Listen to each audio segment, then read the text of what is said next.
'Twas brillig, and the slithy toves did gyre and gimble in the wave. All mimsy were the borogoves, and the mome raths outgrabe. Beware the Jabberwock, my son, the jaws that bite, and the claws that catch. Beware the jujube bird, and shun the frumious bandersnatch. He took his vorpal sword in hand. Long time the maximum foe he sought. He rested by the tantum tree, and stood a while in thought. And in uffish thought he stood, the Jabberwock, with eyes of flame, came whiffling through the tulgey wood, and burbled as it came. 1, 2, and through the vorpal blade went snicker snack.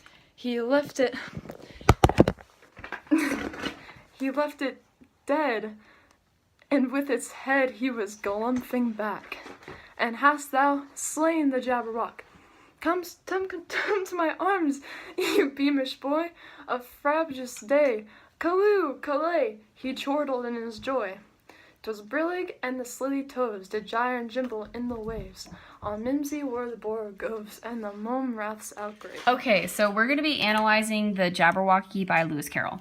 So in order to understand this, we kind of have to know the origin of the story. So first of all, this was written in 1872, so a lot of the language is going to be a little bit older and harder to understand.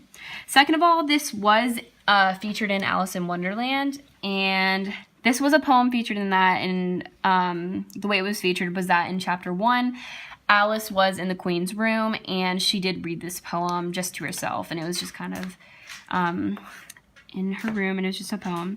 So yeah, so a lot of these, because it was in Wonderland, I think that that's a lot of the reason that Carroll does make up a lot of his own words in this, and because it's in Wonderland, it's going to be a lot of out there words, a lot of stuff that's like not really relevant right now, but it's a lot of just kind of gibberish, but it does have a purpose in the story. Anyways, a lot of these words confuse the audience, and later in the chapter, Carroll did kind of explain the words by using Humpty Dumpty, and Humpty Dumpty makes a description of all these words, some made-up words like slithy, that means slimy, and he does explain to Alice what those mean. So, let's get started. So, 'twas brilling, and brilling means dinner time, 4 o'clock. Slithy means slimy, toves mean lizards and badgers, and again, this is in Wonderland, so a lot of his imagination is going to be used in this, so it's going to be a little weird and out there. And also, this is an A-B rhyme scheme. So toves, goves, wabe, grabe, those are all going to rhyme, and this does continue throughout the whole poem. Anyway, so we're going to be using soapstone to analyze this. We're just going to keep that in mind while we go through the poem. So mimsy is flimsy, sad, and borogoves is thin, shabby, bird with no wings. And these are just kind of animals that he's describing, like a normal day in the village in Wonderland. And the whistling grave turtles. This is his father, the son's father, explaining to him what the Jabberwocky is and how he should be afraid of it. And he uses a couple words in here like frumious, and that is a word that he did make up, and it's a combination of fuming and furious. So frumious, bandersnatch, just another made up kind of animal thing. So then in these, it does describe how he's thinking about contemplating killing the Jabberwocky.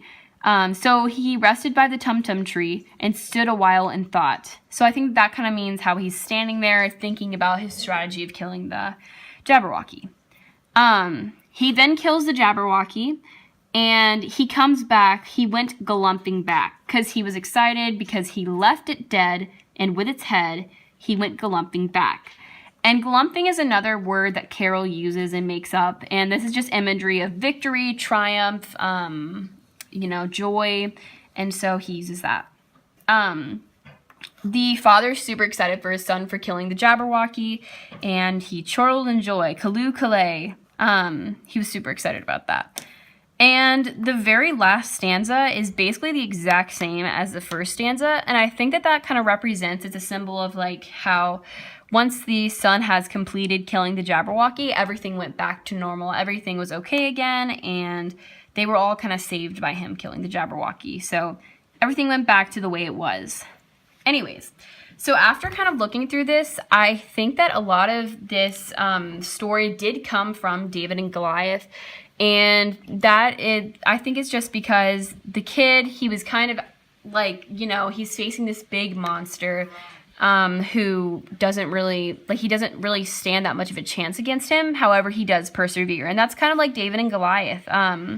He saves his village, and yeah, I think that does really represent that.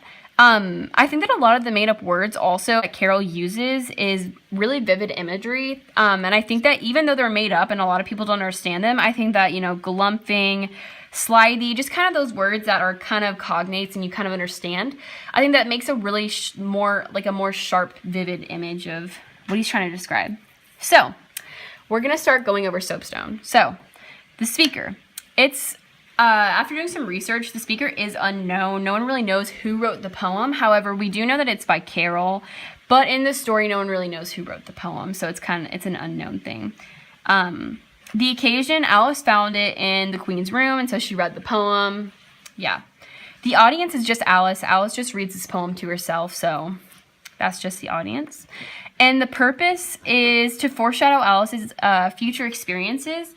And some of the sequels, Alice does slay the Jabberwocky, so I think that this poem really does foreshadow what's going to happen to Alice, and I don't know, maybe a warning or something like that. And then the subject is the slaying of the Jabberwocky, how he's slaying the Jabberwocky and how he saves the village and everything goes back to normal.